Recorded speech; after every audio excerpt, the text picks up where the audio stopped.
What's up guys, Frantic here, and here's an idea. Write down your 5 favorite albums. Got them ready to go? I had this idea to kind of give you my 5 favorite albums that I've been listening to for the longest time now. When I realized it wasn't very original, I decided, maybe I should come up with something different. That's when I came up with the idea of 5 albums I'll like 10 years from now. A bold statement, I know, but if I think back about 10 years to my 13-year-old self and when, I posed this question to him, his answer probably would have been, the first 5 Metallica albums. Those 5 albums are great in their own right, don't get me wrong, I still like them today. Maybe not as much now, but I still think I like them, and honestly, if 10 years have gone by and I went through high school and college and all the changes that happened during then, and I still like them, I imagine 5 albums that I really like right now can survive my next 10 years where I inevitably hit my midlife crisis. Without further ado, let's jump into my top 5 albums I'm gonna like 10 years from now. Number 5 is Living as Ghosts with Buildings as Teeth by Richelieu. Richelieu is an interesting group that started out pretty much as a Tool clone, evident by their original logo and also by their sound and how it was almost just verbatim what a Tool band would sound like. Eventually they evolved into this progressive rock band that mixes these very enigmatic lyrics with very interesting music. That's kind of broad, to be fair. It kind of sums up a lot of different bands. But I think that describes them pretty well, and let me explain. Now, I'm going to immediately say that without frontman Andrew, and please, if I butcher his last name, I apologize, Andrew Mayo, something like that. Without Drew, is what I'm going to refer to him from now on, I don't think the band would be nearly as impressive. His lyrics over the course of their albums just gets better and better, and while I will admit some could be seen as I'm 14 and this is deep, by the time they get to this album, Living as Ghosts with Buildings as Teeth, he has some really good vocal prowess, including great lyrics and amazing performances that his vocals dance over the music. Now, and again, don't get me wrong here, the band does some really cool stuff, but I truly think that without him, it's just not as impressive. Now look at the name of the album, Living as Ghosts with Buildings as Teeth. That's a pretty kick-ass name, right? While I'm not entirely sure what that metaphorical imagery is trying to say, but this album definitely just delves into human persona, who we are as people, along with a lot of emphasis on a higher being as like a god, essentially. Most of the songs are extremely cryptic, a lot like the title, and essentially they bring up these metaphors, like choking down your plastic water. Doesn't that paint an image? All the intent of the lyrics may fly over your head, kind of like they did for me for a good chunk of listening to it, and still kind of do. I think that's okay, because the vocal performance, the musical performance, all the compositions and how it all flows together is miles ahead of where the lyrics are. And I've said it before on the Sunday show, that I am a guitarist first, hence what's in the background. I like melodies. Now, don't get me wrong again, I like lyrics too, but I just think that if it all sounds great and it all is amazing, then you get to the lyrics, That's how I take in an album, or at least a song. I focus there and then get into it later. And Living as Ghosts as Buildings as Teeth is a great example of that, because you really have to study these lyrics to figure out just what the hell they're trying to say.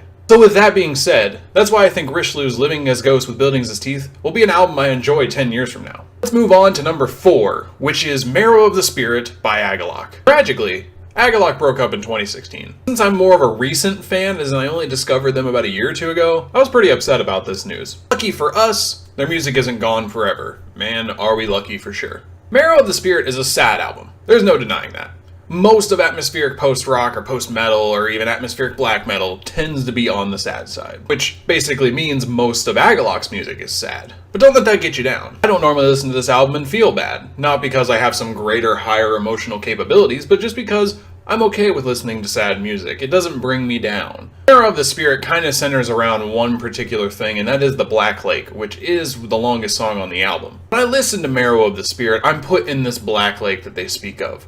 That's how well I think they've written this album. I'm put into the dark wilderness and beautiful nature that echoes in the backgrounds of these tracks. They paint a vivid image of lost beauty. As with most atmospheric black metal, we get nature-inspired lyrics, which might be why I'm so into this type of music. Usually they discuss man-made destruction, and that's a topic I find interesting. Oddly enough, it's because I'm passionate about something like that. If you follow me on Twitter, you'll see me seeing lots of things about that. I guess it only makes sense that I find this really interesting. Now, if you are unfamiliar with atmospheric black metal, don't feel bad. This is actually, in my opinion, a great album to start with. Normally, they follow post-rock in a way where a lot of the songs are just a crescendo. Now, that's not to say they're all like that, they have to stand out among the crowd. They definitely take influence from the post-rock crowd. The other influence being black metal, you can see how it would start to mesh, right? Keep in mind there are going to be some long songs, and there's going to be a lot of repetition to it.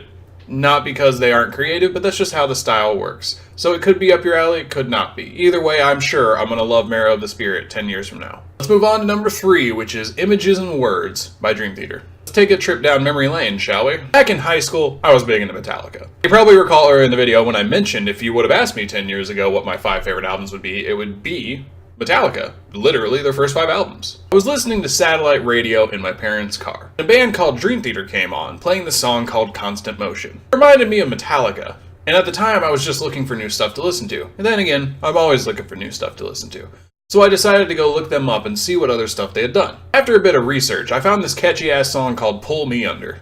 Now, you probably have heard of that one, right? I probably listened to it about 100 times like I normally do with a song that I really enjoy that I've never heard before. I mean, let's be fair, that's what we all do when we find a song we like. Well, after listening to it so many times, I decided, sure, I'll go buy this album. So I went out and purchased Images and Words. I left that album on repeat in my car for the longest time, and I honestly don't know how many times I would have played it. Either way, I instantly fell in love. For those of you that don't know, Dream Theater are the kings of progressive metal. That's a debated fact, I could say, but for the most part, a lot of people would say they're one of the top ones. More importantly, they're one of my all-time favorite bands. So I imagine I'm going to be liking this album 10 years from now. And also with that note, of course they're on this list. If you didn't think you'd see them, come on guys. I've already made a bold statement that Dream Theater are the kings of progressive metal. So I'm going to make another bold statement. That Images and Words is kind of heralded as the start of modern progressive metal. For those of you that don't know what progressive metal is, imagine a staff of music that has some good structure. Now throw it out the window. Eventually something's going to happen when you play, right? It'll all be coherent by the end of it. Moving on to Images and Words, every track is great. The amount of varying styles and different rhythms and changes in time signatures were enough to put my 16-year-old brain through a loop. It really helped that at the time I was in band and taking a music theory class because I started to understand what I was hearing more than your average listener. I'm not gonna lie, I think Dream Theater is honestly a musician's band. That's not to say you can't enjoy them if you aren't a musician. It just kind of helps if you are. Either way, I would recommend this album to pretty much anyone out there that's looking for a very unique listen. Whether you're a musician, a metalhead, somewhere in between, or nowhere in between, I think this is a good album to listen to get an idea of the styles and different types of rhythms and ideas that can be presented in music when you think music is becoming too dry. I will say, with my final note, that Dream Theater does like to take things to the extremes, but not as in how brutal can you get, more so how ridiculous can you get. And they tend to do that pretty often. Not to say they're the most extreme band out there. Move on to my number 2, which is Remedy Lane by Pain of Salvation. Speaking of Dream Theater, Pain of Salvation is a band that tends to find themselves in very similar discussions with, Dream Theater. It's mainly because they're one of the other big bands when it comes to the more modern progressive metal scene. What's the difference, you ask? Well, Pain of Salvation does what Dream Theater doesn't do. It's an oversimplification because once you start analyzing it, you do find similarities. But the things they specialize in are definitely much different. But to oversimplify, Dream Theater has musical specialty and instrumental prowess. Those two things are pretty impressive. Pain of Salvation is polyrhythms and taboo. To prove my point, Pain of Salvation's Remedy Lane starts off very taboo. It starts with Of Two Beginnings, which talks about a 10-year-old boy and 12-year-old girl experimenting with sex. How taboo is that, do you think? It doesn't do a scene-by-scene poem, don't worry, you're not going to hear all that nonsense in this first track. What the album essentially builds off of this is prematurity and exposure to sexuality. Since the male is the protagonist of this album, you have to keep in mind he's the younger one in this situation, being forced to do things he may or may not want to do or understand. The rest of this album is kind of the fallout and implications of this. Now, not to say every track is interconnected, but a lot of the stories are all kind of related to this. And to oversimplify once again, our main character goes through a lot in this life that we hear about through this album.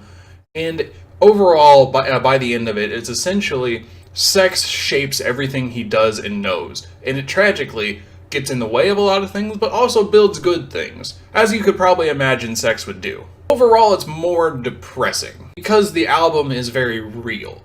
Not to say every story is true, but they're all written from personal experiences of Daniel Gildenlau, who is the lead singer. Again, if I mispronounce the last name, I am sorry. There's a lot of emotion in this album. All that emotion culminates with the final track, the best track on the album, Beyond the Pale. And I would highly recommend just listening to that track if you don't want to hear anything else from this album. A wonderfully written album, one that I've already pseudo-analyzed on this channel. If you're looking for more information on the album, you can check out that video. I'll put the link in the description down below. But either way, I think this is an album I absolutely will love 10 years from now. Moving on to my number 1. If you didn't see it coming already, you should have. Metropolis Part 2, Scenes from a Memory by Dream Theater. If Remedy Lane is a great concept album that I will love till the end of days, I'm pretty sure Scenes from a Memory has it beaten by about a mile. Maybe 10. This is an album that honestly is one of the first concept albums I ever analyzed when I was much younger and first getting into Dream Theater. It's an album I've analyzed a lot. Let's just put it that way. I'm gonna make it sound like this is the greatest thing ever written. It's not. I know it has flaws, and that's fine. Nothing is perfect. If you like concept albums, albums that tell a story or have an interconnected theme woven into it all throughout the tracks, I would highly recommend this one because this is just a beautiful and wonderful album with a very interesting story. Scenes from a Memory catalogs a young man by the name of Nicholas, who has been having these dreams and visions of a young woman who seems to elude him anytime he sees her. It's at this point that he decides to go and talk to a therapist and figure out just why he's having these vivid images. It turns out that the girl's name is Victoria, and she died in 1928. Now keep in mind this album was written around 1998-1999, so this is a 70-year difference from when the album was written. The rest is a very intriguing story of love, lust, and the eventual death/suicide of her and her estranged lover. The reason Nicholas is seeing all this is because he was her in a past life. Like I said, her death was supposedly suicide, but as we learn, the facts don't really add up. It essentially was just a report by somebody that they heard gunshots. They tried to stop her, and the case was closed. That's pretty much how it goes. By the end of the story, Nicholas learns the truth and is finally free from these vivid images, and he feels that eventually he's brought the right justice to where it needs to be. That's where I'm going to stop, because I don't want to spoil anything for someone who hasn't heard this album, because the actual story, revelation, and all of that are very interesting. Not to say they're the most unique, I will admit, but at the time I was analyzing this when I was much younger, I was blown away by all of this, and I was like, wow, this is all ABC fits together, you know? So I don't want to ruin that experience for anyone who may not have had the chance to experience that, or someone who's just interested in the story. 10 years from now, I'll be in my mid-30s. Music will have changed a ton by then. New songs will come out, new artists will arise, others will fall. Who knows what I will like by then?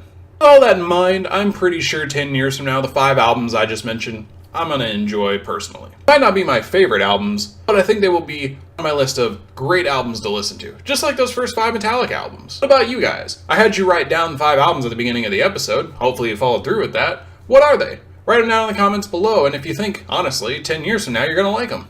I'd definitely love to see what your favorites are so I can see where the people who follow this channel stand. If you like this video, why not give it a like? Or hell, even subscribe. Why not both? Those seem like pretty cool options to me. Either way, I'm Frantic. I hope you enjoyed this new edition of The Sunday Show, and I'll see you next Sunday.